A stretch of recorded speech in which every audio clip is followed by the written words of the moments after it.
Hello everyone, welcome to Commerce Studies. Today our topic is public and private sector in India. Guys, ये जो topic है ये BCom final year में एक आपका सब्जेक्ट है sectoral aspects of Indian economy, तो उसमें से है। और गाइज जो मैं आपको ये एक चीज़ बताना चाहती हूँ कि जैसे आपका बीकॉम सिक्स्थ सेमेस्टर है तो उसमें जितने भी सब्जेक्ट्स हैं तो उसकी काफ़ी सारी वीडियोस जो हैं वो मैंने पहले ही अपलोड कर रखी हैं। तो जिनको इसके बारे में नहीं पता है तो मैं उनको बता देती हूँ कि सबसे पहले तो फाइनेंशियल मैनेजमेंट जो आपका सब्जेक्ट है उससे रिलेटेड बहुत सारे टॉपिक्स जो हैं चैनल पे अवेलेबल हैं, तो वो आप प्लेलिस्ट से जाके चेक कर लेना। और एक जो आपका सब्जेक्ट है एथिक्स, तो उसके ऊपर भी काफ़ी सारी वीडियोस अपलोड कर रखी हैं, वो भी आप चेक कर सकते हो। और आईएफआरएस की भी मैंने काफ़ी सारे नोट्स जो हैं अपलोड कर रखे हैं, और जो आईएफआरएस है उसका तो मैक्सिमम मैंने करवाया हुआ है, तो वो भी आप चेक कर लेना। नेक्स्ट अभी इंडियन इकॉनमी कर रहे हैं, और जैसे कि आपने कमेंट में मुझे कहा था कि ओआर को भी कंटिन्यू करना चाहिए, तो उसे भी हम करेंगे। इंडियन इकॉनमी और ओआर का हमने कुछ भी नहीं अभी तक किया है, तो उसको हम कंटिन्यू कर रहे हैं। तो आज हम डिस्कस कर रहे हैं पब्लिक और प्राइवेट सेक्टर। आप उन वीडियोज़ को भी देख लेना जो भी मैंने आपको बताई है। और अभी हम स्टार्ट करेंगे इंडियन इकॉनमी या sectoral aspect of Indian economy. उसमें जो इंपॉर्टेंट क्वेश्चन है वो है public and private sector in India और उसका क्या रोल है। ठीक है, तो मैंने एक ही मतलब लाइक एक ही शीट पे सारा कुछ कवर किया है ताकि आपको भी पढ़ना आसान रहे। और ये क्या है कि ये क्वेश्चन बहुत ज़्यादा इजी भी है और इम्पॉर्टेंट भी है। तो सबसे पहले हम पढ़ते हैं पब्लिक कंपनी क्या होती है, दूसरी साइड पे हम प्राइवेट के सेक्टर या प्राइवेट कंपनीज़ के बारे में या प्राइवेट सेक्टर के बारे में पढ़ेंगे। ठीक है, तो पब्लिक सेक्टर कौन सा सेक्टर होता है कि जहाँ पे जो कंट्रोल है वो गवर्नमेंट के हैंड में होता है, या तो वो किसी इंडस्ट्री होगी, कोई कमर्शियल चीज़ होगी, या फिर कोई इकोनॉमिक एक्टिविटीज़ अगर गवर्नमेंट के हैंड में हो, सेंट्रल या स्टेट गवर्नमेंट के हैंड में, तो उसे हम क्या कह देते हैं, पब्लिक सेक्टर कहते हैं। जैसे कि 1956 में 17 जो सेक्टर्स थे या 17 जो बिजनेस थे हम कह सकते हैं वो रिजर्व किए गए थे फॉर द पब्लिक सेक्टर, कि ये इनमें सिर्फ गवर्नमेंट ही काम करेगी। फिर 91 की जब पॉलिसी आई ग्लोबलाइजेशन प्राइवेटाइजेशन, तो उस टाइम पे 8 सेक्टर जो पब्लिक के लिए रिजर्व कर दिए गए कि जहाँ पे सिर्फ और सिर्फ गवर्नमेंट काम करेगी, प्राइवेट सेक्टर कोई नहीं आएगा। फिर उसके बाद में एट प्रेजेंट सिर्फ 2 ही सेक्टर हैं जो रिजर्व हैं गवर्नमेंट के, रेलवे और एटॉमिक एनर्जी। इसके अलावा बाकी सारे सेक्टर्स जो हैं वहाँ पे प्राइवेटाइजेशन हो चुकी है, प्राइवेट और गवर्नमेंट दोनों ही होते हैं। जैसे अभी आपने बैंक्स भी देखे होंगे या और एरिया और जो सेक्टर्स हैं वहाँ पे भी अभी सब कुछ हो चुका है, प्राइवेटाइजेशन हो चुकी है। सिर्फ 2 सेक्टर जो हैं रिजर्व किए गए हैं। आने वाले टाइम में रेलवेज़ और इनमें भी क्या है वो प्राइवेटाइजेशन होने के चांसेस हैं। ठीक है, तो इनकी भी बात चल रही है। नेक्स्ट ये थे कि हमारे प्राइवेट पब्लिक सेक्टर की कौन कौन से कैसी ग्रोथ हो रही, क्या हो रहा है। ठीक है, तो इसके बारे में आपको बताया। अब जो पब्लिक सेक्टर है उसके बारे में आपको क्वेश्चन में ये पूछा जाता है कि जो पब्लिक सेक्टर है उसके क्या इंपॉर्टेंस है, क्या डिफेक्ट्स है, तो मैंने यहाँ पे बहुत कंक्रीट में लिखा है, आप इनको एक्सप्लेन कर सकते हो। ठीक है, आप ये लिखोगे फिर आप इनके बारे में बताओगे। अगर आपको कोई डाटा मिलता है तो उसके बारे में आप लिख सकते हो। देखो, हर एक सब्जेक्ट की अपने तरीके से लिखने की इंपॉर्टेंस होती है। जैसे ये सब्जेक्ट है, इसमें आप जितना डाटा लिखोगे वो आपके लिए उतना ज़्यादा अच्छा रहेगा। जितना आप मैक्सिमम लेटेस्ट डाटा कर सकते हो तो वो कर लीजिएगा। तो ये आप लिख के उसके बाद में इसकी हम इंपॉर्टेंस करते हैं। अब देखो, जो पब्लिक सेक्टर है उसकी क्या इंपॉर्टेंस होगी पब्लिक सेक्टर की।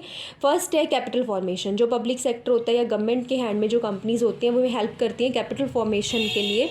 नेक्स्ट इज़ ये हमें हेल्प करती हैं जीडीपी की ग्रोथ में। अगर काम होगा तो ऑब्वियसली जीडीपी की तो ग्रोथ होगी, तो इसमें हमें हेल्प होती है।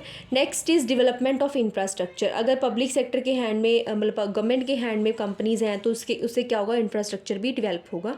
इससे ये इम्पोर्ट सब्सिट्यूट है हमारे लिए कि अगर पब्लिक के हैंड में चीज़ें होती हैं तो वो हमारे जो फ़ॉरेन में होने वाले, फ़ॉरेन से मंगवाने वाली चीज़ें हैं उनको कम करने की कोशिश करते हैं, तो इम्पोर्ट सब्सिट्यूशन भी एक तरह से हमें मिलता है। Next one is export promotion. Export promote भी किया जाता है पब्लिक सेक्टर कंपनीज़ के थ्रू, ताकि स्पेशल इकोनॉमिक जोन्स बनाए जाते हैं ताकि हम अपना बिजनेस को एक्सपेंड कर सकें।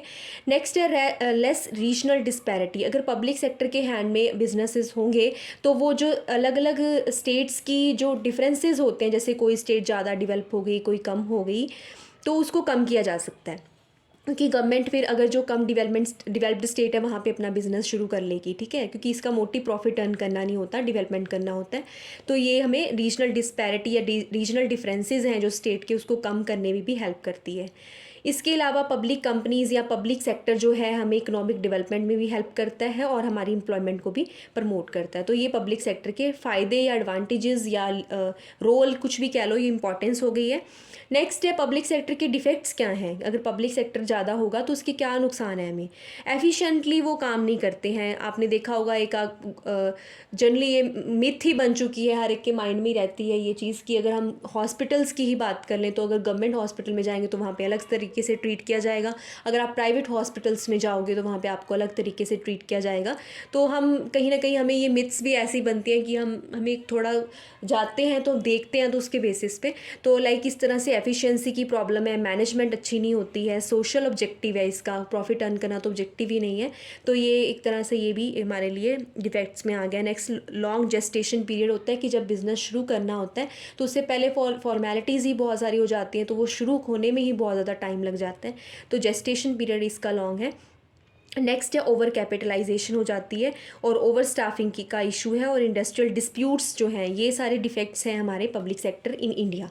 इंडिया में जो पब्लिक सेक्टर है इसमें ये सारी प्रॉब्लम्स हैं, ये उसके फ़ायदे हैं, और ये जो आज प्रेजेंट क्या सिनेरियो है उसके रिगार्डिंग है, और ये उसका मीनिंग हो गया। तो आप इसको क्वेश्चन को थोड़ा एक्सपैंड करके लिख देना, मैंने आपको एक्सप्लेन कर दिया, ठीक है। नेक्स्ट है प्राइवेट कंपनीज या प्राइवेट सेक्टर। तो जो प्राइवेट सेक्टर है इसमें क्या है कि आपको पता है कि जब कोई चीज़ का कंट्रोल प्राइवेट हैंड्स में हो तो उसे हम प्राइवेट कंपनीज या प्राइवेट सेक्टर बोल देते हैं। और अगर हम लेटेस्ट डेटा देखें 1957 के टाइम पे हमारी अप्रॉक्सीमेट इतनी कंपनीज थी, और 2020 में इतनी कंपनीज हो चुकी हैं। अगर आपको लेटेस्ट डाटा मिलता है तो आप 2021 का 23 का 22 का इनका भी डाटा लिख सकते हो।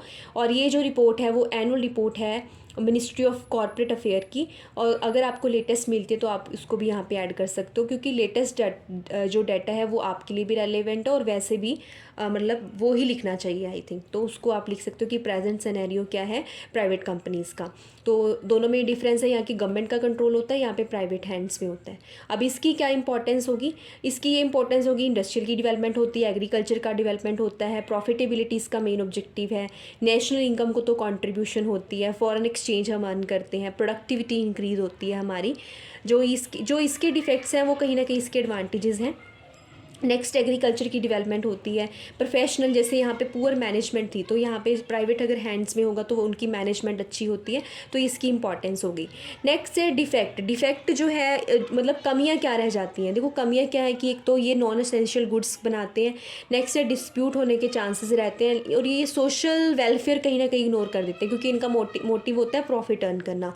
तो जो सोसाइटी के लिए जो वेलफेयर है ये उस चीज़ पर ध्यान नहीं देते, तो ये नुकसान है। रीजनल इम्बैलेंस हो जाता है, बैलेंस लिख दिया, रीजनल इम्बैलेंस हो जाता है यहाँ पे। और कंसंट्रेशन ऑफ इकोनॉमिक पावर, कुछ हैंड्स में चली जाती है पावर जो है वो, और इसके अलावा कुछ और डिफेक्ट्स भी हो सकते हैं, ठीक है। तो ये हमारी जो है डिफेक्ट्स हैं प्रेजेंट सिनेरियो के अकॉर्डिंग जो प्राइवेट सेक्टर का। और ये क्वेश्चन जो है आपको इंडियन इकॉनमी, जो sectoral aspect of Indian economy subject है, उसमें ये क्वेश्चन इंपॉर्टेंट है कि define the public sector, it's role and limitation. ऐसे प्राइवेट सेक्टर उसका रोल और लिमिटेशन, वैसे ये क्वेश्चन बहुत ईजी है, लेकिन इससे आपको जो नोट्स बनाए हैं बहुत इजी वे में बनाए ताकि आपको एक ही पेज पे या एक ही शीट पे आपको प्रॉपर इन्फॉर्मेशन जो है वो सारी मिल जाए। अभी हम पहले जो आपका सब्जेक्ट है ये सेक्टोरल वाला, इसको कंप्लीट कर लेंगे जो इंपॉर्टेंट क्वेश्चंस हैं, फिर आई विल ट्राई कि मैं आपको वो OR के क्वेश्चंस भी करवा पाऊँ, लेकिन वो थोड़ा प्रैक्टिकल करना, इतने सारे क्वेश्चंस करवाना डिफ़िकल्ट होगा, लेकिन उसमें से भी हम वही वाले क्वेश्चन ट्राई करेंगे कि जो ज़्यादा इंपॉर्टेंट होते हैं। जैसे गेम थ्योरी है तो उसमें कौन से इंपॉर्टेंट है, तो उस मेथड्स इंपॉर्टेंट है वो करेंगे हम, ठीक है। लेकिन मैं आपको सजेस्ट ज़रूर कर दूंगी उसमें OR में कि कौन कौन से क्वेश्चन आप कर सकते हो, और जितना मेरे से पॉसिबल हो पाया हम उसको करेंगे। और एक चीज़ थी कि आपको जो मैंने अभी आप वीडियो के स्टार्टिंग में बताया था, उन वीडियोज़ को आप एटलीस्ट प्लीज़ कवर कर लेना, क्योंकि वो मैंने ऑलरेडी पहले ही करवाई हुई हैं। अगर आप मतलब ये मत सोचना कि मैम अभी अपलोड करेंगे तो उनको बाद में पढ़ेंगे, वो मैं अपलोड कर चुकी हूँ, इसलिए मैंने थोड़ा अभी भी इसको शुरू किया है। IFRS की वीडियो सभी हैं वहाँ पे अवेलेबल, चैनल पे प्लेलिस्ट पे जाओगे तो वहाँ पे मिल जाएंगी, और फाइनेंशियल मैनेजमेंट के भी सारे लेक्चर्स पढ़े हैं तो आप चैनल पे देख सकते हो। अगर फिर भी आपको कोई लगता है डाउट है या किसी चीज़ में आपको लगता है कि इस पर कंटिन्यू करना चाहिए तो आप कमेंट करके मुझे बता सकते हैं। Okay guys, thank you so much. और इसको चैनल को शेयर कर देना, और अपने, जैसे मैंने आपको पहले भी कहा था कि अपने जो जूनियर्स हैं उनके साथ भी चैनल को शेयर कर देना। Thank you everyone.